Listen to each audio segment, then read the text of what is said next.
I am trying to make an actual TV show. It's so hard to find a funny show that isn't filthy. I watch them, but I don't want to. Let's do this.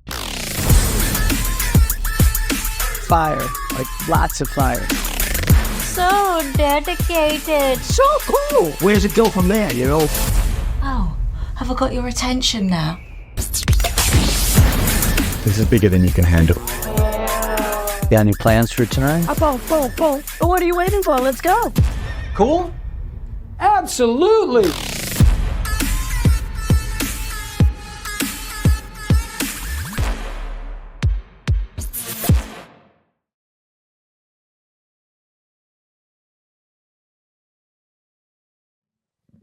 All right, hello, how's everyone doing out there? Oh, come on, a little more energy. Day 2, how are we doing? Here we go. Hi, I'm Randy Kleiner. I'm the co-founder and CEO of SeriesFest. Thank you all for being here and joining us today. First of all, a huge thank you to the SeriesFest staff and volunteers.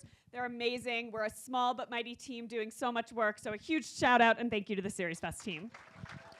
As well as a big, big thank you to Denver Film. We are in their home, the C Film Center. Their staff becomes a part of our staff, literally from the projectionists to the theater managers, house managers, people selling concessions. They really become a part of our family this week, so a huge thank you to Denver Film. You are here for a conversation with Universal Television Group's development executives. They are such an impactful, insightful, dynamic group. I'm so excited to hear and share their insights and wisdom. But before we do, we're going to share a little reel from Universal Television Group. I just watched that thinking, oh my gosh, I love that show. Oh, I'm watching that show. Oh wait, I'm an episode behind in Hacks. So don't let anybody spoil that for me. Such an amazing slate. Also, if you enjoy this conversation, Universal Television Group is an incredible partner to us. We are going to have an innovation talk tomorrow morning with Beatrice Springborn. And then tomorrow later in the day, we're going to have the team behind Dr. Death. So hope you'll join us for those events as well. Huge thank you to our media partner, Deadline Hollywood. And I'm going to bring out our moderator, Peter White, the executive editor of a television, Deadline.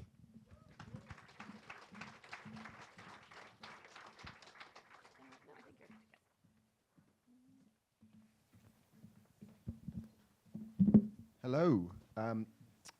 It's so great to see so many of you here. This is my first proper time in Denver. The last time I came through this was about 20 years ago when I gate crashed Hunter S. Thompson's funeral. So this is going to be a very different event. I've just been chatting to some of the Universal folk over there. They said after this they're going to buy any project that you'd like to sell them. So that's a guarantee. You've seen what they make. I don't really need to explain anymore. You know some of their shows, obviously things like Law and Order, The Office, Murder, She Wrote, and obviously Hacks this week. So I'm going to introduce the execs now, and we're going to talk a bit about what they do and what they're looking to do. So joining us today are Jim Donnelly, EVP of Comedy Development, Universal Television. We have Vivian Canyon, EVP of Drama Development at Universal Television. We have Monica Rodman, EVP of Development at Universal Television Alternative Studio. Marc Velez, who is SVP and Head of Development at UCP. And Kelsey Balance, who is SVP Global Scripted Series at Universal International Studios.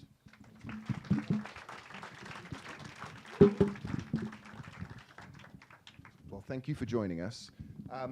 I'm going to get everyone to say a few words just about what they do, some of the shows they work on. We'll keep that brief, and then we'll get into a little bit of chat with each one of them because they all do very different things. And then we'll sort of talk a bit wider and talk how they work together. So, Jim, can you start us off? Sure. So I'm head of comedy development for Universal Television. We do half-hour comedies for both NBC and Peacock, as well as Hacks and Schmigadoon and Never Have I Ever that you saw on the rest of the reel. And I'm Vivian Cannon. I run drama development for Universal Television. We do everything from Gilded Age to Equalizer to everything Dick Wolf has ever thought of. Hi, I'm Monica Rodman. I run development for Universal Television Alternative Studios. It is a lot. So for the remainder of the panel, I'll call it UTOS. But we are a global supplier of premium and broad unscripted content and formats. So things like The Wall, That's My Jam, and everything Dick Wolf dreams up in unscripted as well. I'm Marc Velez. I head up development at Universal Content Productions, and we do everything from TED live action to based on a true story to Umbrella Academy. Hi, I'm Kelsey Balance, and I oversee development for the Universal International Studio, which I will refer to as UIS probably throughout the rest of the panel. And we focus on bold and distinctive stories that have a universal resonance to them that are from global storytellers. So mostly drama, but a little comedy, a little unscripted with Monica, and a little bit of formats as well. Okay. There's going to be a test at the end. If you can remember all of the acronyms, you win a prize. Jim, let's start with you. Let's talk comedy. 2024, how is the comedy marketplace right now? It's in a period of flux, but some things that make me happy. It does feel like the market is looking for hard, funny shows again. There was a period where sort of dramedies were very much in vogue, and we get to work with Tina Fey and Amy Poehler, like people who just come from pure comedy. So it's fun to be able to do that. I also think that the world is so crazy right now. The escape and comfort of comedy is really appealing. So we've actually been pretty successful recently, which is fun. Can you break down hard funny? It's a phrase that sort of has been used over the last couple of years. Essentially means 30-minute laughs, right? As opposed a show like The Office as opposed to The Bear, right? That's exactly what I mean. I mean, I love The Bear. It's interesting that, for the Emmys, that's in the same category that Big Bang Theory was in. Like, they're very different kinds of shows. So, we want our shows to say something and sort of give the audience something, make them think about the world a little differently. But, there's plenty of other talented executives here to make them think about it in other ways. We also like to make them laugh at the same time. Has anyone used the phrase soft funny? We do use the phrase sadcom from time to time. But soft funny, I'm gonna steal that. No, fair enough. Do you think the buyers agree with the notion, with the world as it is right now, that we need comedy more than ever? Does that translate to the people buying these shows? I think so. I think that people are sort of coming around, and with the changes in the industry, people do want, some of the most appealing shows on streaming are The Office or Friends, like shows with 100 episodes that were just laughs. And there are a lot of shows that were different that got a lot of awards, but viewers didn't come to them. So I think everybody is really invested in sort of revitalizing comedy. Yeah. Has it changed? Obviously, we now stream pretty much everything.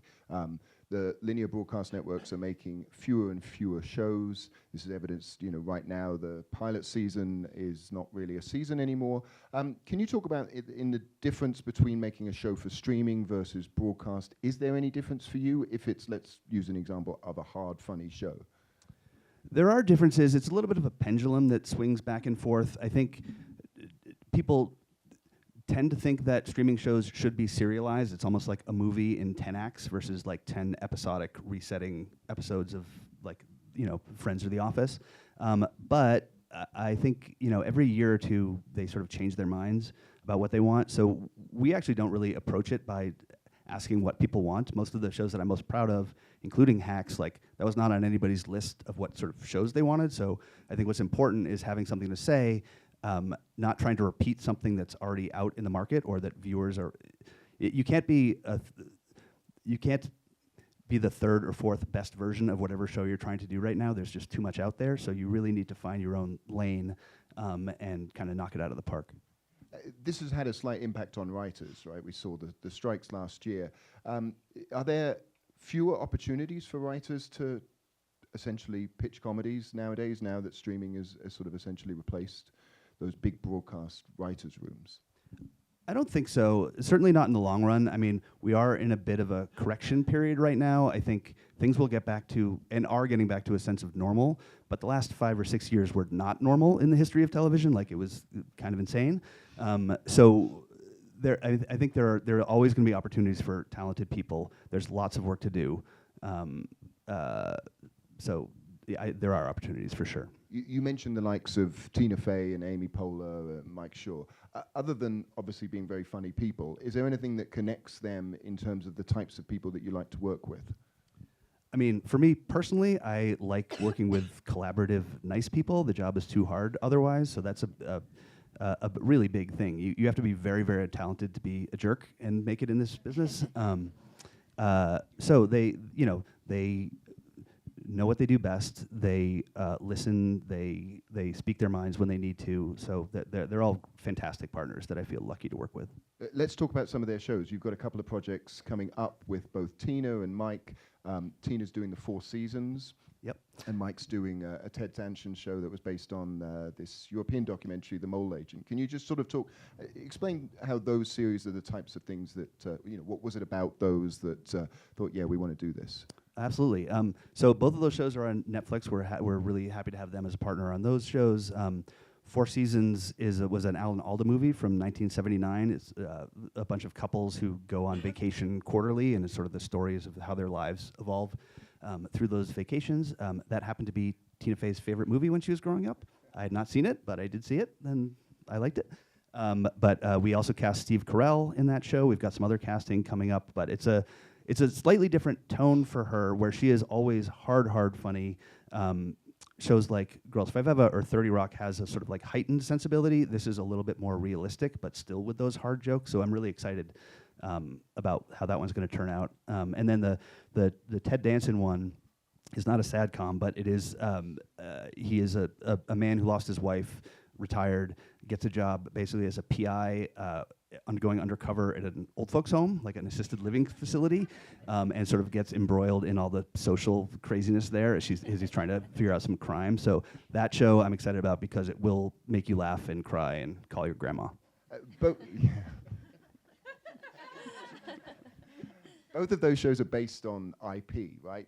One is a documentary, one is a movie. I get the sense that other than that being Tina Fey's favorite movie, it's not really an IP play, or is it? IP's playing a much bigger role in comedy and drama than we've ever seen before. Yeah, I mean, I look at IP in 2 ways. There's the IP which has a built-in fan base where, like, the Marvel fans, like, they're going to see whatever Marvel thing comes out. There's also IP which is just a good idea and a little bit of a proof of concept. But I also remind everybody, like, Star Wars wasn't IP till somebody made a movie Star Wars, and I always, candidly, my favorite ideas are the ones which do come from the writer's heart, and both of these do. They just used something to sort of spark it. You mentioned Steve Carell, who's going to be in the 4 Seasons. It'd be remiss if I didn't ask you. You're working on a new version of The Office. What can you say? Nothing. No, I mean, since I've been at UTV for 10 years now, we've always been talking about The Office. We have some exploratory stuff going on. I hope we have something to talk to you about soon. One thing I will say is you're not going to be seeing an Office reboot. If something comes to pass, it's not going to be that. It's going to be something new and exciting that's connected to that world. And I've said too much. Good. It's kind of my job, so thank you, Jim. I appreciate that. We're going to move on to drama now, and Vivian, Marc, and Kelsey all work in the drama space. So I'm going to take it individually, but to just get this sense of what makes a universal television drama, what makes a UCP drama, and a UIS drama. So maybe we can start with you, Vivian. Talk us through what is a universal television drama. So I think Universal Television approaches drama that we look for broadly commercial, universally themed projects that really have some sort of cultural relevance. So I think we are sort of approaching it that, like, we want to make TV for the masses. It has to be very high quality television, but TV for the masses. Let's talk through some of those shows. That you mentioned the Dick Wolf universe. He has a couple of universes. He's very popular. I don't know if you've heard of him. Yes, he is. Well, is there anything that you can identify with the types of shows that he makes, or even the other, the Equalizer or New Amsterdam? What is it about those shows that make them what they are? Of course. I mean, I think there's a real satisfaction in procedurals. I know I get it watching procedurals. Like, you want to believe that there's an answer to a problem. You want to believe that the bad guys get caught at the end. I think we all live in a world where that's not necessarily true. So it's actually, kind of reassuring to go to TV to see where bad guys get caught. Yeah. What's the marketplace for you in that sense right now? We talked with Jim there about broadcast and streaming. Most of your shows are on broadcast television. What's the appetite? There's not a huge amount of shelf space left, right, at the moment? That's true. Shelf space on broadcast television does seem to be shrinking, but that's why we're actually broadening it out more into streaming. So we do about 50-50. Half of our shows are broadcast, half of them are streaming shows. And I think that everybody loves television. Television isn't going anywhere. I know there are a lot of headlines out there right now about like, television is dead, it's over. It's not, it's just evolving. So that's how I like to approach it. And one of those shows, you're making a show for Peacock called Fight Night. Talk to us a little bit about that. That's quite an exciting project. Oh my gosh, it's I've never worked on a project like this. It's so incredible. It's actually inspired by a true story. It stars Kevin Hart as a hustler in Atlanta who's trying to level up his game. It's period. It takes place in 1970. And the events of the night are surrounding a Muhammad Ali fight. It's Muhammad Ali's comeback fight in 1970, and all of the biggest black mobsters from around the country are coming to town, and Kevin Hart's character is going to throw them a party. Unfortunately, when all of the mobsters show up, a bunch of robbers are there to rob them. So it's obviously Kevin Hart is our lead. Don Cheadle plays a local black cop, and they're partnered, trying to figure out who pulled off the robbery. Sam Jackson plays our big bad. He's the mobster from New York who's come to town. And then in addition, we have Taraji P. Henson playing Kevin Hart's girlfriend, and Terrence Howard playing Sam Jackson's consigliere. It's a stacked cast. It is really incredible. It's very rare that you get Samuel L. Jackson as the third name on the call sheet. It is, I know. And wait till you see everybody dressed up like it's the 1970s. It looks like they were all just born to be in that decade. Yeah, I can imagine it'll look great. Talk about the genesis of that, because, as you say, based on a real story, there was a podcast that, I don't know if it had I can't remember if it had the same title, but it was the same story. Was it about the success of the podcast or the story of the podcast that made you think, hey, this could be a good drama, or what was the genesis? Yes, it is based on a podcast. Will Packer actually brought it to our attention. So Will Packer is a very big feature and TV producer. He had Kevin Hart attached. He brought it to us. He said, this is an incredible story. Kevin Hart is starring, and I was like, of course, we're going to do it. It seemed like a great idea. Sounds like quite a simple one. Yeah. Yeah, okay. We're just talking there about IP with Jim. Similarly, on the Universal Television side, you've got projects that are either based on podcasts or they're based on, or bringing back shows like Heroes. Can you talk about, from your point of view, what is it about those reboots or basing things on IP versus, something from the mind of Dick Wolf? Yes, I do. I agree with Jim. Like, I think that there are a couple of kinds of IP, and there is the IP that has, deep affection with the audience. There's a built-in audience, whether it's a hugely successful book or a podcast that everybody's been talking about, or a format from another show from another country that you're going to build off of. I think IP is very important. It does help sell your project when it's based on a piece of known IP, but it's not necessary. Yes, we have Fight Night, which is based on a podcast, but I think very few people probably have heard of the podcast, so we're not really depending on that in order to sell the show. That said, I think we're also interested in people coming up with original ideas. We have a show that's going straight to series at NBC called The Hunting Party, and it was just an original idea from the creator, J.J. Bailey. We have him in an overall deal. He came to us with this idea. We were like, that's a winner. It's kind of like a cross between Criminal Minds and Prison Break. So it's a very elevated procedural that we're doing for NBC. So I would say we do both. Yeah. Talk about that straight to series. It used to be, we're in May now. There used to be the pilot process. There was a big beauty parade, dog and pony show in New York. That's obviously really changed. How does that change what you do in terms of how you develop? I have to assume you're not developing in the same way as you did 5-10 years ago. Yeah. I think you'd be surprised. The development process pretty much does look the same. I think sometimes the process is evolving. Personally, I like making pilots. I think you learn a lot from making pilots, so I'm always happy to make a pilot. We have a pilot shooting right now in Atlanta called Grosse Pointe Garden Society, written by Jenna Bands, who created Good Girls, and Bill Krebs, who was her #2 on Good Girls. So pilots are great, but the straight to series model, sometimes you actually have to do a little bit more work in order to get that straight to series pickup. Like on Hunting Party, we actually did 4 scripts before NBC said, okay, yes, here's the money, go straight to series. So it's more that you have to do more of a proof of concept. Instead of doing a pilot, you're probably gonna have to do more writing work up top. Tell us about Grosse Pointe Garden Society. Grosse Pointe Garden Society. Yes, I flew in from Atlanta yesterday, where we just started shooting. It's a fantastic pilot. Jenna Bans, who did create Good Girls, if you liked Good Girls, like tonally, it's very similar. It sort of occupies that sort of Desperate Housewives target audience that we just don't have out there right now. And Bill and Jenna were talking about like what kind of show was missing. It felt like a white space, and so they developed this idea. It's about 3 women, 1 man, who are all part of this garden society, and they seem like normal people, only in the opening of the pilot, they're wearing formal wear, it's the middle of the night, they're all disheveled, and they're burying a body. And so we desperately need to figure out what happened, who are they burying, who did they kill, what happened to get them here. How all good stories start, burying a dead body in the garden.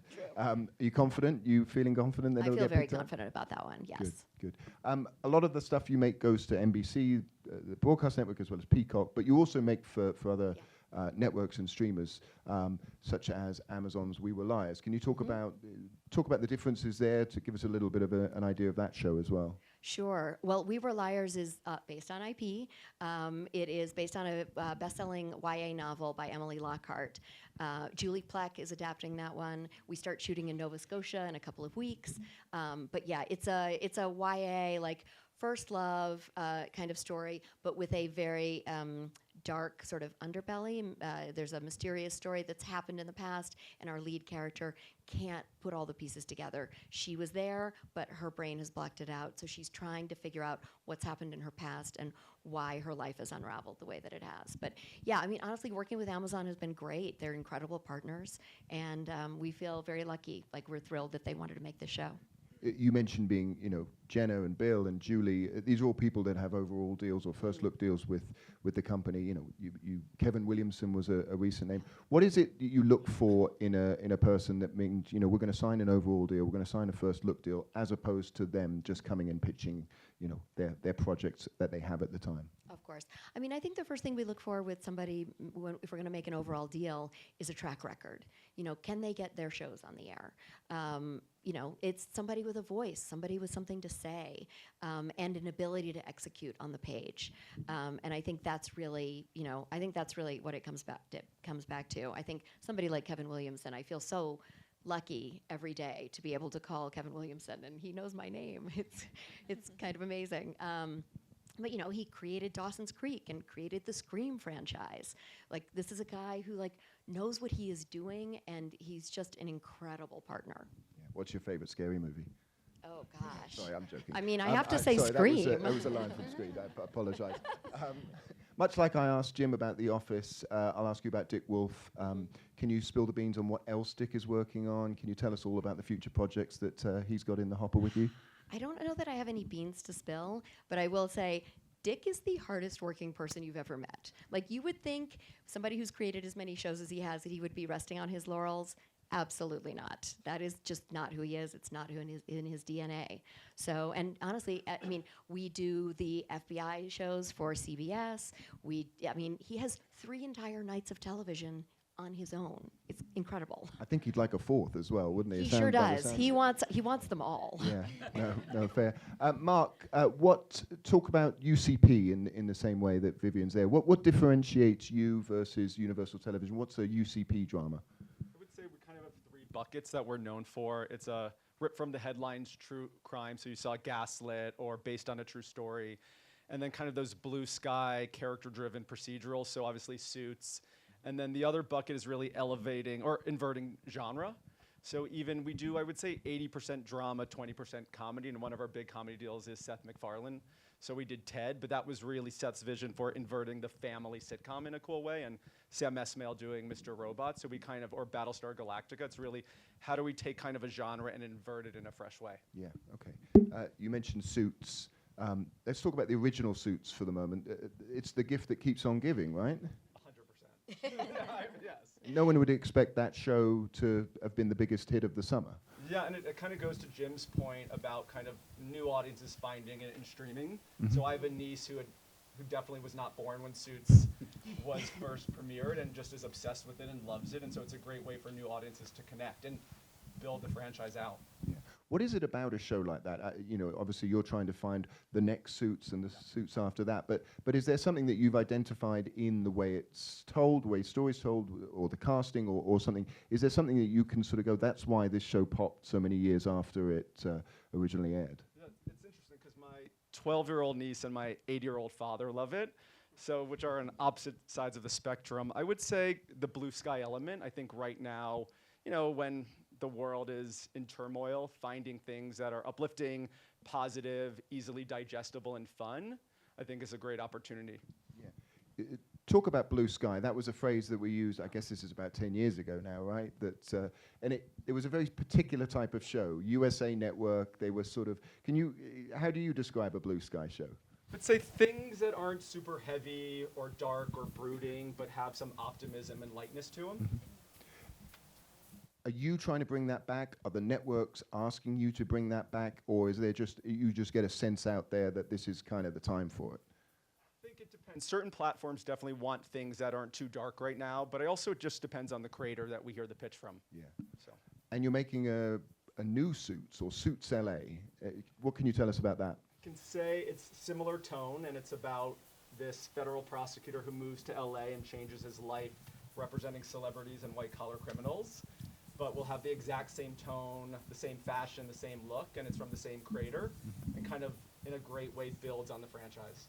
Is there the success of that last summer? Obviously, you know, meant this was happening. But how do you approach that process? Because obviously, people are enjoying the original Suits; they can still enjoy the original Suits. You kind of have to do something with the new one to, you know, stand out, or at least. You know, what is in it for, you know, in that new show that, you know, they can't have gotten on the original? I think it goes to more of the macro IP question a little bit. This is still not working. This is still not working. I can just talk. Too closer. I can talk. Can you hear him? Can you guys hear me? Here, this one works. Try this one. Go closer. Can you guys hear me now? Check. Was?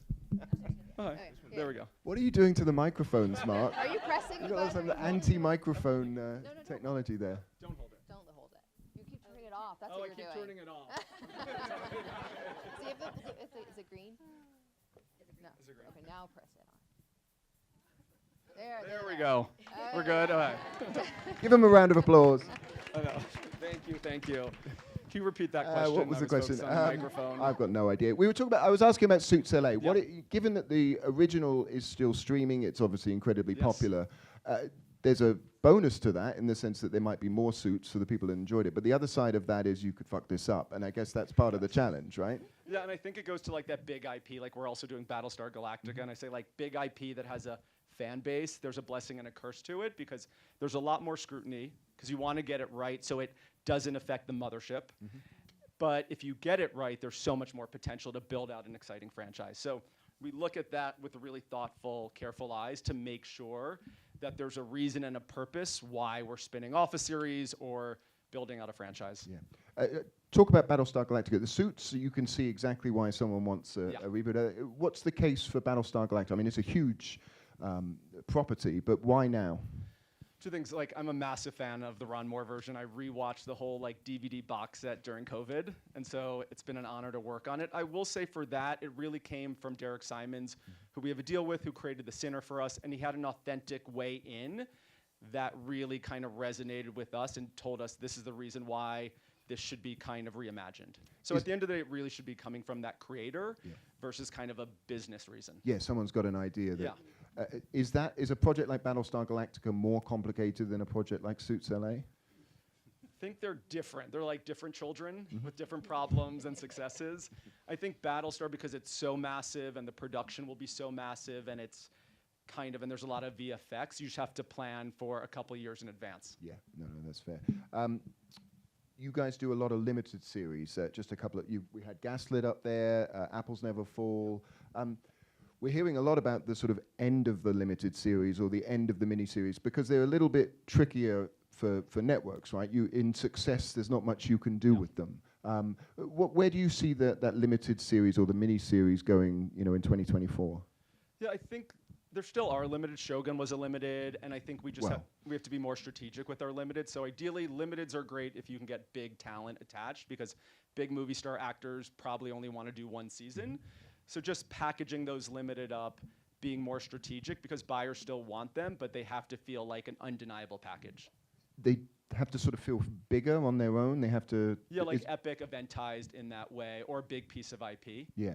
Is that why we're sort of seeing much bigger stars in some of these shows? Because they're not going to be tied into a show for 7 years or something. They know they can do 6 episodes and then go make a movie. Yeah, so if you're Julia Roberts or Sam Jackson, right, you're not going to stay with the show for 5 years because you still have a thriving movie career. So it's like they want to do TV, they really connect with the part, but knowing their crazy schedule in the film business, how do they do something for like 8 episodes? Yeah. How important is talent these days? We talked about Suits. No one really knew who the cast was.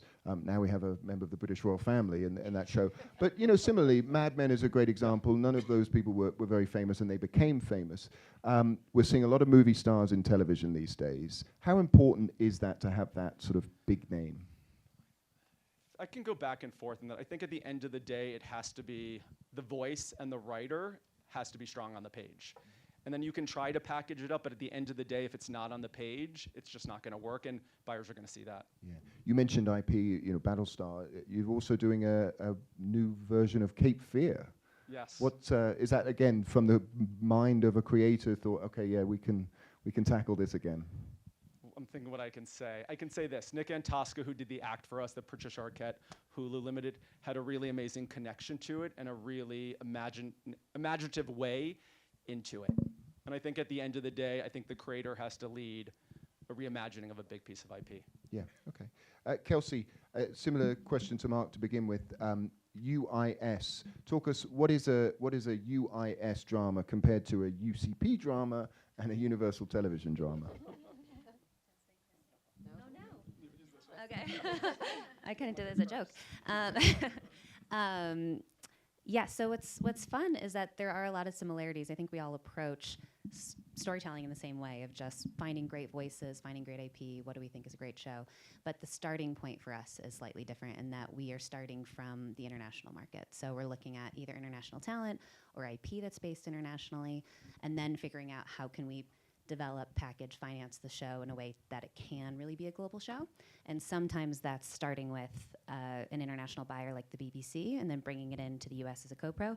Sometimes it's selling it directly into the US and resetting it for the US audience like we just did on Apples Never Fall, and we have another show called All Her Fault from Carnival that we're doing that with. And then sometimes it's just setting it up locally and feeding it into our global distribution machine. And they can then, through distributing it, licensing it around the world, help make it a global show, which I think the best example is Downton Abbey. Yeah. Yes. It's a little bit more of a complicated business model than what Marc and Vivian saying, right? Because there's so many different ways.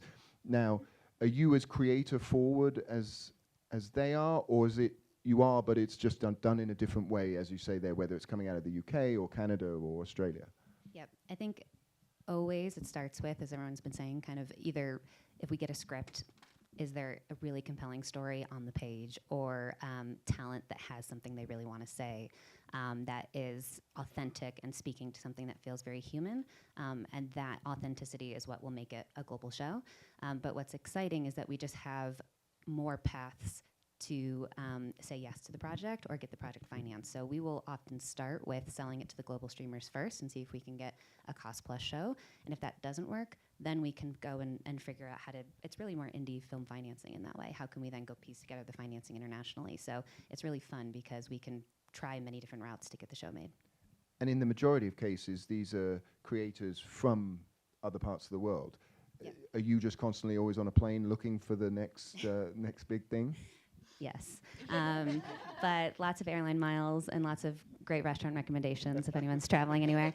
But that's what is so fun. And I think, the market now is so global and much more globally connected. And that's also reflective of how we all communicate globally as, a society in the way that we're consuming culture and driving culture forward.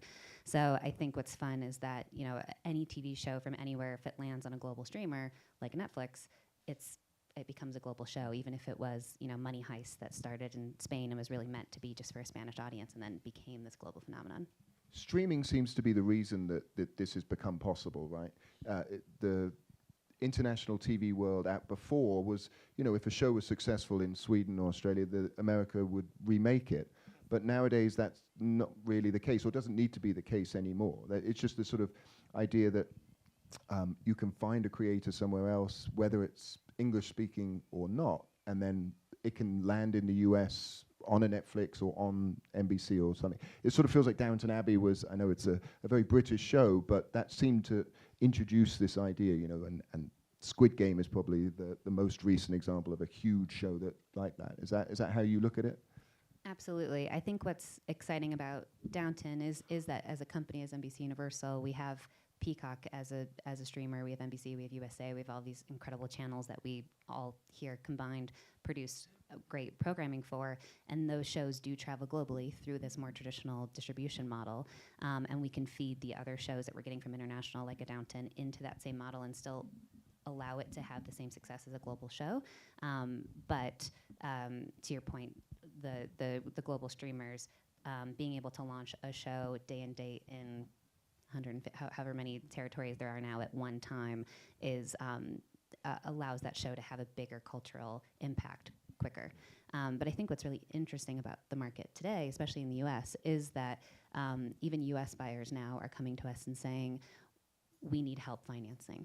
So it's not as easy now to just sell directly to a US buyer and have the show fully financed. So we're coming in earlier, and we're all talking a lot about how we can try to find partners earlier to just set the show up for success. And that used to be the job of an international distribution company, but that sounds like that's now sort of falling on you as producers. Yeah, we're in the international market. There isn't the studio model, so indie producers are the ones who have to go and get the financing. So they often get a green light from a network, but that's just step one, and then they have to go find the financing. So from those international partners we're working with, they're coming to us and saying, can you kind of come in and help deficit finance and take distribution?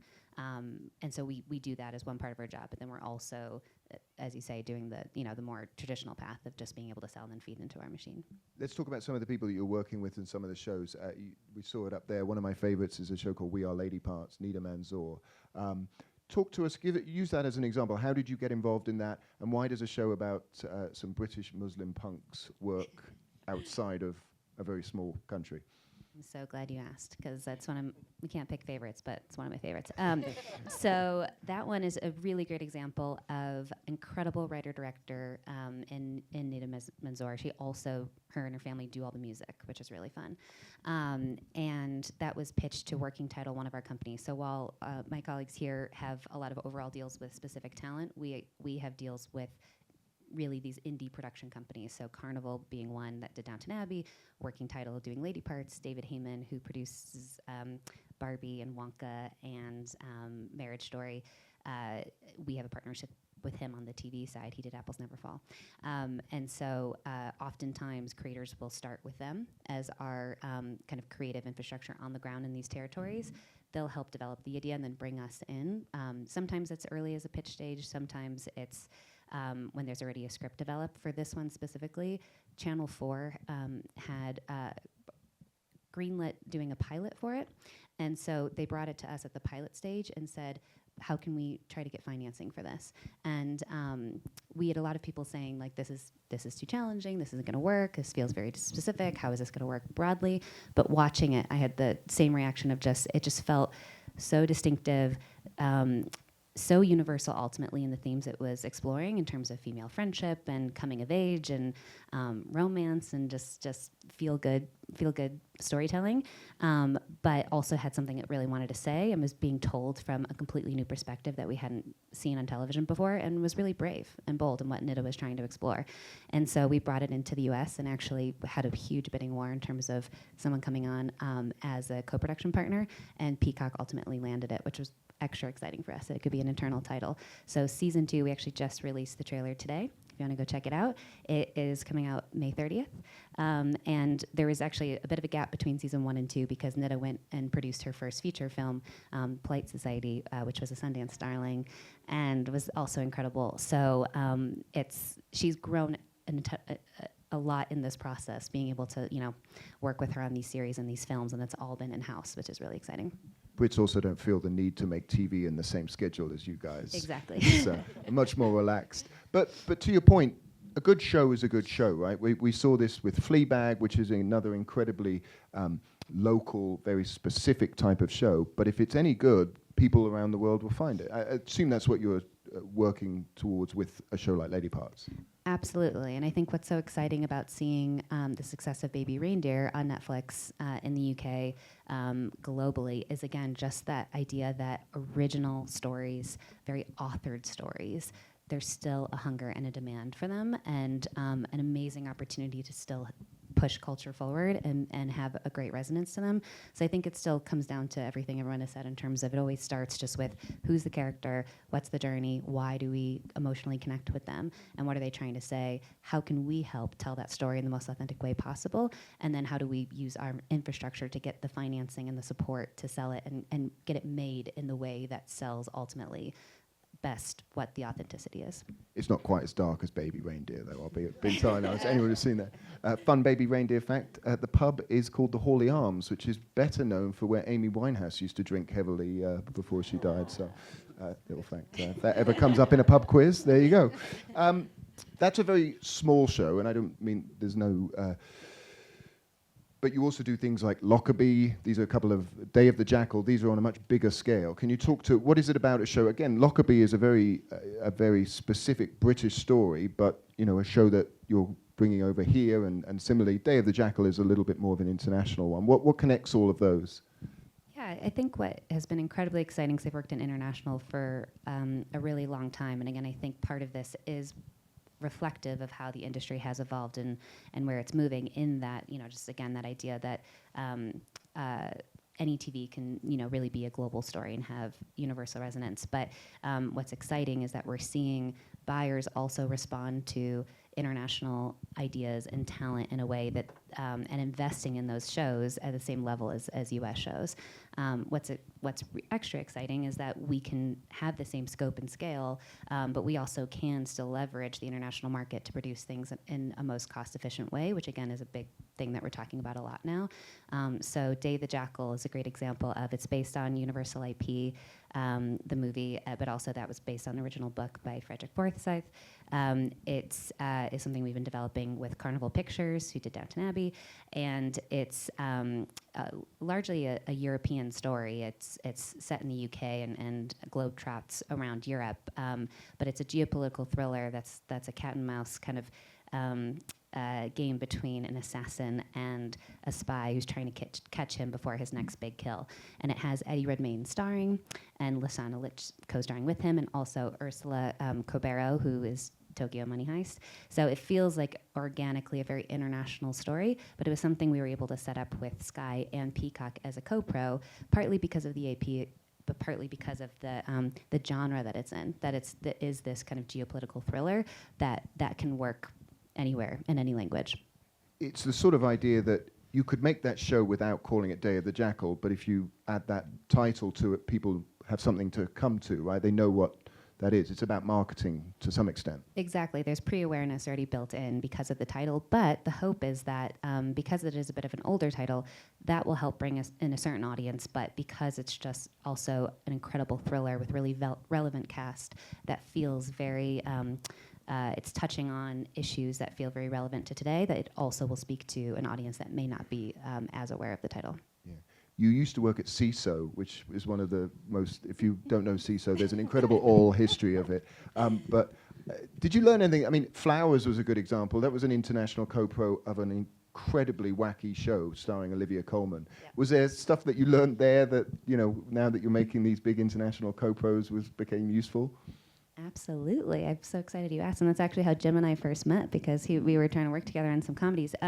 So what was really exciting about CISO, and I worked at a network before that called Pivot, which were both kind of startups, was that, and this was 7 or 8 years ago now, it was the height of really the start of the transition into streaming and the competition and the demand for, you know, great stories, was that as new players coming in, we couldn't really compete financially. We couldn't outbid UTV or UCP in terms of projects or other networks. And so we had to get creative with financing. So that's where we went. It was actually right before Fleabag and Catastrophe, which I think were the 2 shows that really helped break into the US and open the idea that comedy can travel. And so we went to the international markets, partly because we had to financially, but also partly because that's where we saw really distinctive storytelling and where we could hopefully set ourselves apart. And so Flowers was that show that it was created by Will Sharp, who you may know from White Lotus, as well as Gary Haji. He's a triple threat writer, director, actor. He's amazing. And it was this, as you say, like Lady Parts, this kind of smaller scale show from the UK that Channel 4 loved, but they couldn't fully finance, and had great cast in Olivia Colman. And so that was an example of, as a buyer, as a platform, I was able to come in and co-finance it with them. And it absolutely resonated in the US as much as it did in the UK, which was really great because there was such a strong comedy fan base here too.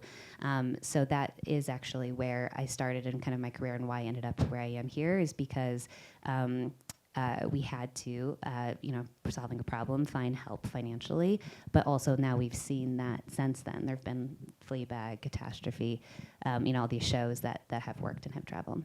I'm going to ask you one more question about your life before UIS. Is it true that you hung up on Ari Emanuel on your first day at work? Oh my gosh, it's embarrassing. Yes. Accidentally, my first day on the job, I didn't even know how to work the phones, and because they don't teach you that in college. You know, that's a big part of your job as an assistant, and he calls at 7:55 in the morning. No one else was in the office and wanted to speak to my boss, and I said, sure, I'll connect you. Oops. And I thought I would be fired. So I grateful I'm still here. The fact that you're here on a panel means that you've got some grit and determination that others Thank might you. not. We're going to move to unscripted now. Monica, you've been waiting patiently. We can talk about all the various names for it: unscripted, non-scripted, reality, alternative. Yes. I'm sure there's more. Yes.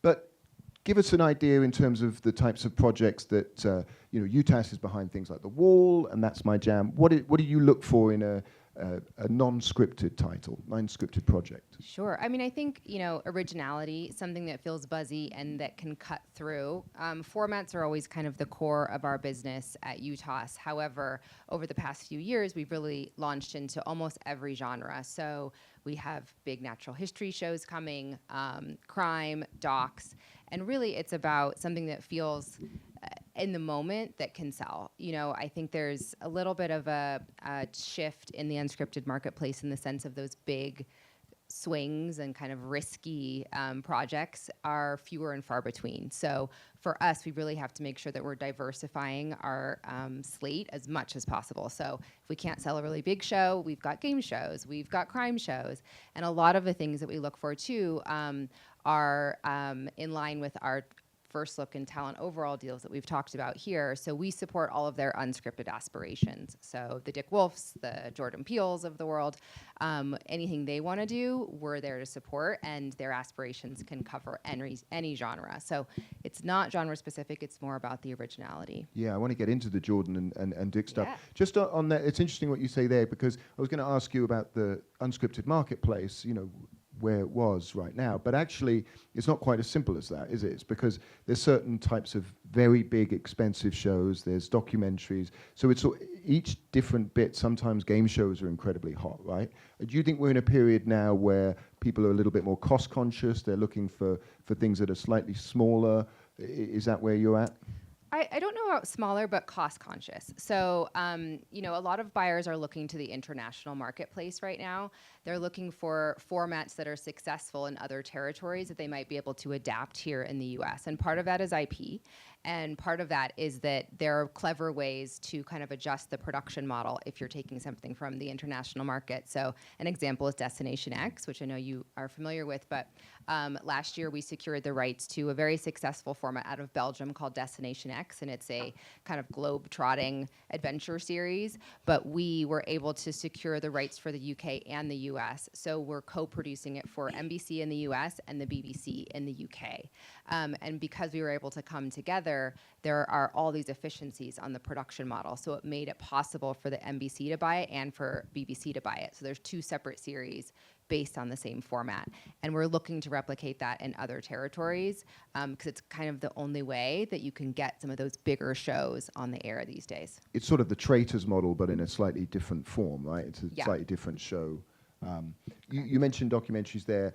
Dick Wolf did LA Fire and Rescue, and this morning we announced Jordan Peele was doing his one of his first documentaries, a black cowboy documentary series. Given that these are people that NBC Universal has relationships, is it a case of Jordan says, I've got a documentary idea, okay, give Monica a call, or how does it work in that sense? Because these are generally scripted people. Yeah, it depends. So, for example, Amy Poehler, she walked in the door and she said, I have a passion project. It's crafting. We weren't looking for a crafting show, but she wants to make one, and she wants to host it with her friend, Nick Offerman. So we said, okay, great. And so Making It was born, and we did 3 seasons of Making It. We also spun it off into Baking It that she hosts with Maya Rudolph. So that's an example of something that talent comes to us. In the case of Jordan, he had an idea that was kind of roughly based on Nope, and we loved the idea and took it to Peacock, and they loved it as well. So that's how that one was born. But other times there's projects that we have that we bring to our talent deals, and that's why for us when we're looking for ideas, they have to span every genre, because something that Dick Wolf wants to do, Amy Poehler's not going to want to do. So we have to make sure that we're bringing them things that kind of fit every model. I don't know, you should ask Amy, you never know. I have. You have, okay. Amy Poehler, not interested in Dick Wolf ideas. Yeah, I get you. But there is more talent in unscripted, right? You know, we've got Jamie Foxx hosting game shows. You know, that would never have happened 10 years ago. Yeah. Is that sort of continuing, or where do you see that heading? I think it will always continue. You know, it's a little bit different than the scripted model, because in unscripted, Jamie Foxx can come in and he can shoot an entire season in a week. You know, we can shoot 2 to 3 episodes of a game show a day. I think Wheel of Fortune does like 6 or something crazy. So if you're a big piece of talent and you only have 1 week off a year, like Jimmy Fallon, we do That's My Jam and Password for him. They shoot in 4 days. So, you know, he can go back to his day job and he can just shoot it on, you know, a dark week. So I do think that talent is always going to be top of mind. I think IP is always going to be top of mind. But for us, we don't need the talent attached. So if an idea comes in, we can find the talent. We've got all of our overall deals that we can take it to, and, you know, obviously outside the market as well. So I think it also has to resonate with them, because sometimes you can tell when a piece of talent is working on a show that, like, you're like, you don't have a passion for this. This is like, it doesn't really fit. And so for us, it's all about trying to find something that that person would be excited about, because that excitement then translates. A couple of last questions for the group. Obviously, a lot of what we've been talking about are very seasoned names, a lot of people everyone knows. But, you know, if you're a smaller creator, if you're an independent creator, writer, producer, director, is there a way of getting to Jim, Vivian? You know, what's the path towards getting a project in development with Universal as a whole? Such a good question. I mean, I genuinely feel like you have to sort of put it on the page. Like, you've really got to write it. You've got to show proof of concept, show you can actually execute. Because I do think, like, great ideas, everybody has great ideas. You really have to show that you can execute it, you can put it on the page, and really that's the first step. I also think, like, being a part of a creative community and coming to things like this, like, you know, taking improv classes, or something where you're with like-minded people who have the same goals, sort of you're learning from them. Somebody gets a break, they bring a lot of people with them. You know, you need to keep honing your craft as a writer, but also you don't want to do it in your basement and not talk to anybody. Like, you need to do both. We work in a very collaborative medium, and people want to work with people that they've worked with before, so just start working. talking of collaboration, you all work for NBC Universal, other than Jim and Vivian, different companies within that. Do you guys collaborate together? Is there any, you know, Kelsey, Marc, is there any sort of... I've never met these people before. Some companies I wouldn't be surprised to hear that, Vivian, but I'm wondering, is there any collaboration amongst the wider group? Yeah, do you want to go first? Yeah, sure. Yeah, I think especially on the international side, when we are trying to package and sell something into the U.S., we often come to Marc and Vivian and Jim to see if there are any incredible showrunners that we have deals with that could come on as a packaging element and help give that extra credibility to the buyers here and familiarity that there is, you know, a great producer attached to it to bring it in. So we have a project together called Plotters. That's a Korean language project, actually. And we have a few others like that. And then I would say on the unscripted side, too, we're often, we have a few ideas that we're co-developing unscripted docuseries while we're also developing scripted series and figuring out ways that we can collaborate in that way. Is my mic on too? You guys, I trying to make sure. Or for example, right now everybody's looking at IP in terms of like books and new books that are coming out, which get really competitive in the market. And so there was a book, and it was super competitive, and UCP and UTV both were trying to go in on it. And so we had a deal with John Legend and Mike Jackson with their company called Get Lifted. Vivian had Deborah Martin Chase, who produces The Equalizer and back in the day Princess Diaries, as well as Malcolm Lee, who did Best Man. We were like, let's all join forces and compete with every other studio to get the book, and we won the book. So sometimes we like bring all of our talent across Universal Studio Group to like win a piece of material. And on the unscripted side, I also join once a month. They're very, very nice to let me join each of their development meetings so I can hear what's coming. One successful model of that kind of scripted, unscripted collaboration is with Dr. Death and UCP. So Dr. Death is based on a real story, both season 1 and season 2 different stories. And we were able to tell the unscripted story with the real people. So you watch the series, you fall in love with the scripted series, and then you want to learn more. You've got the unscripted series right there for the taking. So it's really about kind of serving up the audiences even more content around things that they love. Yeah, absolutely. Well, look, that's a good place to end. So please give it up for Jim, Vivian, Monica, Marc, and Kelsey. Thank you.